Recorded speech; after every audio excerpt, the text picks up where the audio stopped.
Mais um corte do Bopismo pra você e eu te peço encarecidamente, deixa o like, se inscreve no canal, porque isso ajuda pra cacete o canal continuar crescendo e eu conto com você. E assim, Thiago, pelo que eu tô entendendo, você tá sempre muito perto dos bastidores de negociação e tudo mais, e você citou ele 2 vezes aqui. Eu não sei, você tem relação com o Tite?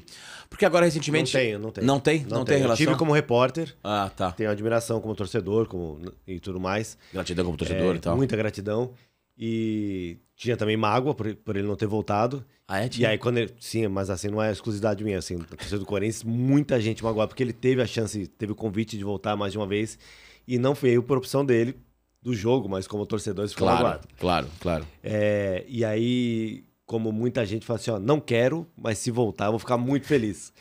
E aí fiquei muito triste, assim, me solidarizo muito a ele por ele não ter vindo por uma questão de saúde naquele momento. Espero que ele esteja super bem. Enfim, se um dia eu fiquei chateado com ele, já passou. Já passou. Eu acho que ele volta um dia. pessoal com ele. Tenho como repórter e gosto muito dele, admiro demais e gratidão. E assim, mas o clima lá é muito bom hoje com Isso que eu ia perguntar. a equipe do Dorival e o Lucas, Lucas, o Pedro, Silvestre, a galera é muito legal. O Dorival chegou no São Paulo depois do Rogério, e o Rogério tem vários méritos como técnico e tudo mais, tá? Mas uma coisa que se apontava, e eu não tô falando que é uma informação que eu tenho, mas se dizia que ele tinha uma dificuldade de gestão de elenco e tudo mais, e o Dorival chegou lá e parece que dominou a bola e falou pros caras, vocês vão ser campeões, e o São Paulo veio a ser campeão. Parece que um dos grandes méritos do Dorival é justamente essa facilidade. E ele é um cara meio agnóstico, né? Ele não se identifica com nenhum clube no Brasil. Isso é uma coisa que o Arnaldo Ribeiro fala, que é uma escolha que ele teve, quase editorial de... Cara, ele treinou o São Paulo, o Palmeiras, o Santos, agora o Corinthians. Ele treinou o Flamengo, treinou o Fluminense, se não me engano. Ele treinou o Vasco, treinou o Inter, Então ele treinou muitos times brasileiros. Eu acho que 13 times da Série A. 13 times da Série A. Ele é um técnico andarilho, assim, no melhor sentido da palavra. Um cara que, interessou a 13 times grandes. Eu tenho curiosidade pra saber como vai ser ele no Corinthians, assim, porque, de novo, citando a Marília Ruiz, ela falou uma coisa que eu achei muito boa. Até mandei áudio pra ela antes de entrar aqui no ar, perguntando a ela, checando. Que ela acha que tem alguma coisa que é o jeito Corinthians, o jeitão, o perfil Corinthians. Que ela falou que tinham 3 técnicos que ela achou que não tivessem o perfil e mostraram ter o Parreira, o Tite, quando ele veio na primeira passagem, e o Ramon e o Ramonzinho agora, né? O Emiliano.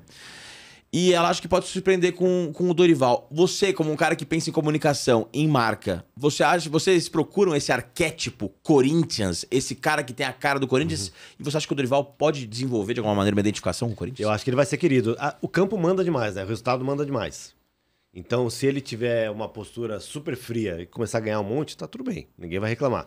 Mas eu acho que seguindo o curso natural de mais vitórias do que derrotas, indo bem, ficar competitivo no Brasileirão, chegar na fase final das Copas, eu acho que ele vai conquistar muito o torcedor, porque ele é isso que você falou, ser agnóstico foi legal, o termo do Arnaldo que usou. Agnóstico foi o que eu falei. Eu achei bem legal, porque ele realmente não vai sair beijando a camisa, mas ele vai sempre se entregar, né? Eu acho legal, acho que funciona. E ele, cara, ele é muito bom no trato, ele é um bom comunicador. Na primeira coletiva dele, ele chamou todos os repórteres, as repórteres, pelo primeiro nome. Ah, isso é incrível. Isso é um sinal de respeito. A pessoa está perguntando, ele está olhando, terminou a resposta, ele respondeu a pergunta que foi feita. Sim. Eu acho muito legal. E já rolou uma certa simbiose entre ele e o elenco, assim, porque assim, o Corinthians, ele pegou o Corinthians num jogo super encardido foi contra o Mirassol, não, foi contra, que já ganhou de cara, o Novo Horizontino. Tá. Na Copa do Brasil. Cara, já chegou, o Corinthians tava numa situação meio hesitante ali e já meio que arrumou. Você sente que ele já está, assim, pisando firme no Parque São Jorge? Acho que é cedo, né? Ele precisa de um tempo. E a gente tem essa cultura de exigir resultado muito rápido, né? Resultado e assim, isso aí já tem a cara do novo treinador. Sim. Óbvio que já tem Sim. Influência muito grande dele. Tem. Mas ele mesmo disse, vou pegar um trabalho que foi construído, bem construído, e vou fazer o meu melhor para melhorar esse trabalho. Eu acho que já tem muito impacto dele ali, mas eu acho que ele vai evoluir muito. E eu gostaria muito que a gente, Corinthians e outros clubes também, como faz o Fortaleza, que ele fique 5 anos, entendeu? Que assim, tudo bem, teve uma temporada horrível, mas antes ele teve uma temporada média, antes uma temporada incrível, e aí eu acho que ele vai ter uma outra boa e depois uma incrível, bora. Né? Faz muita diferença. Né? A gente admira o Liverpool, esse foi só o 22º treinador da história de 120 anos do Liverpool. Aqui, cara... Não, são 7 treinadores demitidos em 8 rodadas, cara. É uma loucura. É uma loucura. Uma loucura. O Vojvoda é um belíssimo exemplo, né? Sim. Porque o Abel se mantém 5 anos, mas ganhando tudo, né? Aí o Vojvoda foi lanterna do brasileiro, mantiveram, subiu, agora tava hesitante, meteu 5-0 no Juventude agora no final de semana. Então, acho que é um exemplo do Marcelo Paes no Fortaleza, como ele banca um projeto mesmo. Acho isso muito legal. O Tite, em 2011, ele não caiu porque na época o presidente era o Andrés, decidiu, não, vai ficar. Mas ele não tinha demonstrado ainda o seu Tite que ele viria a ser. Não. E o Corinthians veio de uma eliminação traumática, teve aquela volta de voo turbulento, teve ameaça de torcida, o Roberto Carlos foi embora do time, o Ronaldo ficou só mais um pouquinho no início do ano seguinte, eliminação pro Tolima. Aí o clássico do Palmeiras. Tudo. Em qualquer outra situação, o técnico teria caído. E aí falou, não, o Tite vai ficar, vamos ver no que vai dar. Acabou de chegar, tem potencial, a gente acredita, enfim, não sei exatamente qual foi o racional ali naquele momento, mas vai ficar. Não era, se tivesse caído, nenhum torcedor ia falar, não pode cair. O Tite não era o Tite. O Tite não era o Tite naquela época. E ele ficou, construiu um time absurdo para aquele início de campeonato. E aí chegou na final do Paulistão, perdeu pro Palmeiras, 2011. 2011, é verdade. E aí foi campeão brasileiro, que não era um time de craques. Não. Tinha o Liedson. Acho que tinha o Liedson, 2011 tinha. O Liedson, tinha o Adriano. Adriano Imperador já. Que não jogava nunca. Descendente, O Tite já contou a história várias vezes, eu contei a história. Eu tenho um livro sobre 2011. O Adriano teve pendurado algumas vezes de não chegar bem pra treinar e o caramba. E eu adoro o Adriano. Pô, queria muito conhecer ele. Assim, deve ser um cara incrível, assim.